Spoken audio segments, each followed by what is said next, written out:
Welcome back, ladies and gentlemen, boys and girls. You're watching Theory Hammer. I'm KevBot. We're going to go over the Warrior Onslaught, or Warrior Bioform Onslaught today. We've been making some videos for each of these new detachments. These are all pretty interesting. The Necron one and the AdMech one, actually, are really good. So we're going to go over the AdMech one in a different video. This one's going to be dedicated to just the Warrior Bioform Onslaught.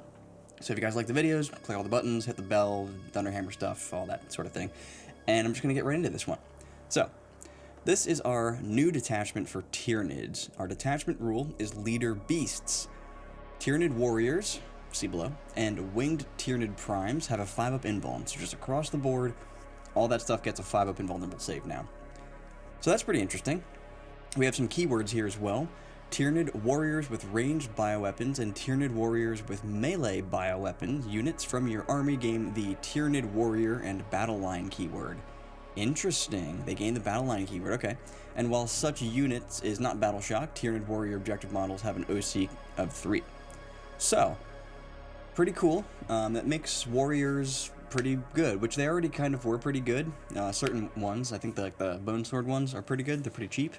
So now they have a 5-up invuln, now they're OC 3. So now their 3-man unit is 9 OC, and that's pretty good. We then have our enhancements.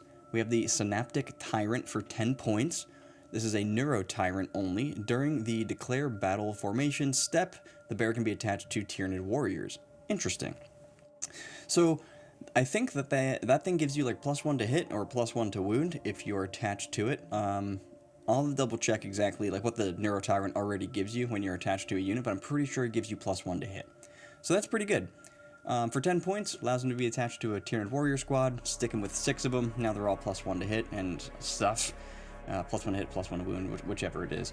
He adds that to that unit now, which could be pretty good for either the combat or the shooting warriors. We then have the Ocular Adaptation for 20 points. This goes on a Winged Tyrant, or Winged Tyranid Prime. Each time a model in the bear's unit makes an attack, add 1 to the hit roll. Okay, so I think these are pretty much the same thing, because this gives you +1 to hit, and this also gives you +1 to hit. The Tyranid Warrior Prime guy, I think that he can be attached to a couple different units. He can be attached to like warriors, and then also the gargoyles as well. So having +1 to hit, it's pretty good. It's just any attack. It's not shooting or it's not one or the other. It's just both. It's shooting and combat. So pretty good. We then have Sensory Assimilations for 20 points. This is on a Winged Tyranid Prime as well. Each time an attack targets the bear's unit, subtract 1 from the hit roll. Definitely going to be better on... from the hit roll, not the wound roll. So it's probably going to be better on just your warrior squads. Make them a little bit more durable, make them -1 to hit. I would have preferred -1 to wound, but that's what we got there. So 20 points, -1 to hit for an entire unit. It's okay. Then have Elevated Might for 30 points. This better be good. Tyranid model only. The bearer's unit is eligible to declare charge in a turn in which it fell back. I'm sorry, in which it advanced. So let me just restate that. Tyranid model only. The bearer's unit is eligible to declare charge in a turn in which it advanced, not in which it fell back. This just makes them a lot faster. If we're talking 30 points for a 6-man unit, that's about 5 points per model. So is it worth being able to advance and still charge? I would say so. For like the melee warriors, they now have a 5-up invuln, they now have an OC of 3, and now they can advance and charge. So that's pretty cool. Not sure it's worth 30 points though. We then have our stratagems. Sorry, I woke up not long ago, and I'm just recording all these videos now, so I might misspeak a little bit. This is the first stratagem that we have, Synaptic Amplification. This is in your shooting phase. This is 1 CP, so your shooting phase or the fight phase, so either person's fight phase. You target a Tyranid Warrior unit from your army that has not been selected to shoot or fight. And then if that unit is a Tyranid Warrior unit, select up to 1 Endless Multitude unit from your army that is not battle shocked within 6 inches until the end of the phase. Each time a model in those units, so it's both the units, makes an attack, you can reroll a wound roll of 1, and if it's a Tyranid Warrior unit, you can reroll a hit roll of 1 as well. So reroll hits and wounds of 1 for your Tyranid Warrior unit. Pretty good, because I'm pretty sure that they hit on 3s naturally, so that's pretty nice. We then have Spontaneous Hyper Corrosion for 1 CP. This is in your shooting or fight phase, so your shooting phase or the fight phase again. You target a Tyranid unit from your army that has not been selected to shoot or fight. Until the end of the phase, you add 2 to the strength characteristic of ranged weapons equipped by models in your unit, and you add 1 to the strength characteristic of melee weapons equipped by Tyranid warriors and winged Tyranid prime models in your unit. Okay, plus 2 strength? That's pretty good. Plus 1 strength, not so much, just really depends on what the weapon is sometimes. If it's taking it past some sort of threshold, like strength 5 to strength 6, that means you're wounding on 5s against anything that isn't toughness 11. Being plus 2 strength, that's pretty interesting, because now it takes weapons that are not, so like a strength 4 weapon, for example, now becomes strength 6, and now it's wounding on 5s against a toughness 11 or less thing. So that's not bad. And then plus 1 strength in combat is also not too shabby for your combat warriors. I forget what strength it puts them up to. I want to say it puts them up to strength 6. It could be strength 7. I don't have the codex in front of me. But either way, that's a pretty good stratagem. Plus 2 strength, that means that your the Venom Cannons, I think that they're strength 8, and now they become strength 10. So that's pretty cool. We have Restorative Impulse for 1 CP. It's in your command phase. You target a Tyranid warrior unit from your army that is below starting strength. You return 1 destroyed model, excluding characters, to that unit. Fine. 1 CP, bring back an entire model that has 3 wounds and OC of 3. Seems okay. It doesn't seem amazing. You know, sometimes that can bring you past being battle shocked. Like if you have a 3-man unit, you can put that 4th guy back into the unit. Now you don't have to take a battle shock test and you don't have to worry about that. So it does have some uses there. Synaptic Micronodes, is that what that says? Your movement phase, 1 Tyranid warrior unit from your army is the target. Select an objective marker that you control, that you're within range of. It remains under your control. Okay, so gives you sticky objectives. Useful sometimes, not useful other times. Nice to have for sure. Parasitic Payload, 1 CP, your shooting phase. You target a Tyranid warrior with ranged bioweapons unit from your army that has not been selected to shoot.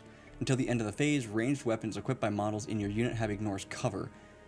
After your unit has resolved its shooting attacks this phase, select 1 enemy unit that was hit by 1 or more of those attacks. Until the end of the turn, models in that unit cannot have the benefit of cover. This only affects 1 unit. It's only your Tyranid warriors with the ranged bioweapons, so they're not amazing from what I remember, but don't quote me on that. They might be really good. I just don't remember.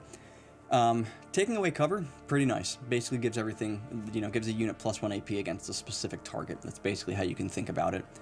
So overall, worth 1 CP, and I would probably use that pretty regularly. Until the end of the phase, ranged weapons equipped by models in your unit have ignores cover, and then after it resolved, it cannot have cover. So that's pretty good, because you can be shooting other stuff at it, like exocrines and stuff. Those would then ignore cover, which effectively would make them AP 4. So that's pretty good. And what you can do here is you can shoot 5 of the guys at 1 target, hopefully do some damage there, shoot 1 guy, or maybe just like the prime if he has a gun, I don't remember. Shoot the prime somewhere else, or shoot 1 model somewhere else, take away cover from that other unit while you're also ignoring cover over here and doing damage over here. So, pretty good. Our last one is the Synaptic Shield. This is 1 CP. It's in your opponent's shooting phase. Just after an enemy unit selects its target, you target a Tyranid warrior unit from your army that was the target of those attacks. If that unit is a Tyranid warrior unit, select 1 Endless Multitude unit from your army that is not battle shocked within 6 inches of it until the end of the phase. Each time a ranged attack targets 1 of those units, if the strength characteristic of the attack is greater than the toughness characteristic of that unit, subtract 1 from the wound roll. All right, if the unit was a Tyranid warrior unit, which it has to be, right? The target is a Tyranid warrior unit from your army that was selected as its attack, so it has to be the Tyranid warrior unit. And with your Endless Multitude units, so they kind of get in the way. They're kind of like absorbing the damage, and you're -1 to wound. So not bad. You can be +1 to hit, right? That's what this does. Add 1 to the hit roll here, potentially adding 1 to the hit roll there as well, and then being -1 to be wounded, on top of having a 5-up invuln, on top of having OC of 3. Overall, I think this really helps just warrior armies in general, just because of what it gives to you, but it's not super interesting. It's not the craziest detachment that we've seen, but it's not bad. I think that this will go a long way in making your warrior builds much, much stronger, especially with this OC thing. I think that actually is more important than people realize, because becoming OC3, it's a big deal. So, that's going to be our Warrior Bioform Onslaught detachment. I'm going to make a different video for each one of these, like I said in the beginning. So, if you guys liked the video, thunderhammer the like and subscribe button, hit Nurgle's bell, check out our other videos, leave a comment, and check out the other channel. It's linked in the description. And that's pretty much it, guys. So, theory hard, and I'll see you in the next video.